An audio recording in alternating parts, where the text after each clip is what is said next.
les uns les autres. Il n'en est pas ainsi de la mort. La seule chose qu'on peut lui reprocher, c'est juste qu'elle est trop sévère.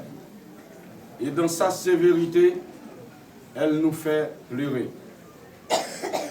Aujourd'hui, cet ami qui n'est jamais en retard dans son rendez-vous frappe à la porte de notre mère. Si seulement elle savait que c'était lui, nous sommes convaincus qu'elle n'allait pas ouvrir la porte. Mais hélas, elle ne le savait pas. Et il l'a emporté avec lui au royaume des morts et l'extraire du monde des vivants, qu'il plaise à Dieu d'accomplir sa volonté aux êtres qu'il a créés. Notre mère n'était pas une intellectuelle dans le domaine du savoir. Nous ne savons même pas si elle savait écrire son nom. Par contre, nous savons bien qu'elle était une bonne romancière.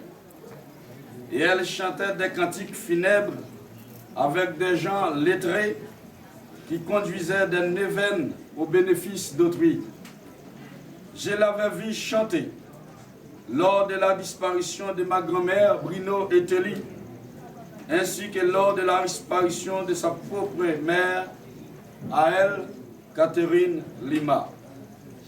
Si elle n'était pas une intellectuelle dans le domaine du savoir, mais elle l'était dans le domaine de l'éducation.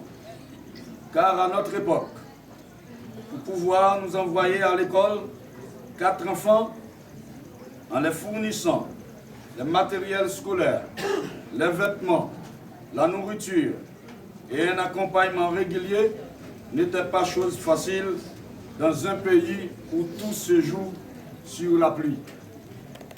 Elle n'était pas une intellectuelle dans tous les domaines de la vie courante. C'est juste parce que nous qui sommes ses enfants, nous l'avons privée de ce qu'elle devrait être pour se consacrer pleinement à notre éducation et à nos besoins. Nous aimerions tous qu'elle continue à vivre pour qu'elle soit toujours notre confidente, notre conseillère et notre amie de toujours. La vie en est décidée autrement. Le psalmiste David, dans le psaume 8, nous dit ceci. Qu'est-ce que l'homme pour que tu te souviennes de lui, et le fils de l'homme pour que tu prennes garde à lui. Un peu plus loin, Moïse, dans sa prière, dans le psaume 90, nous déclare ceci. Les jours de nos années s'élèvent à 70 ans. Et pour les plus robustes, à 80 ans. Et l'orgueil qui l'entoure n'est que peine et misère.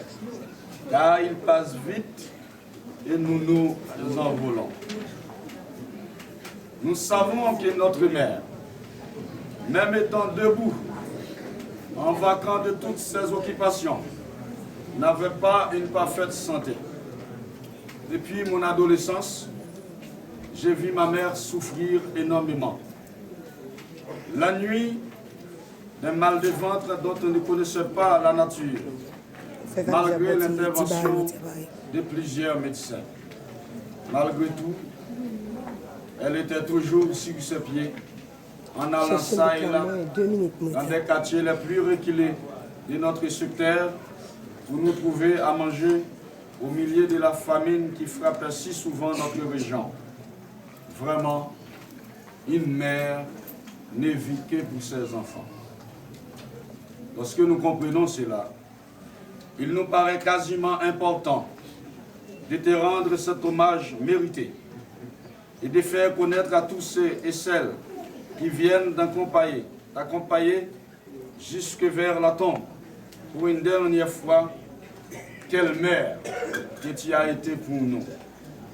À notre connaissance, sans pour autant vouloir remuer le couteau dans la plaie, nous comprenons que ta santé s'est détériorée dans les années 96.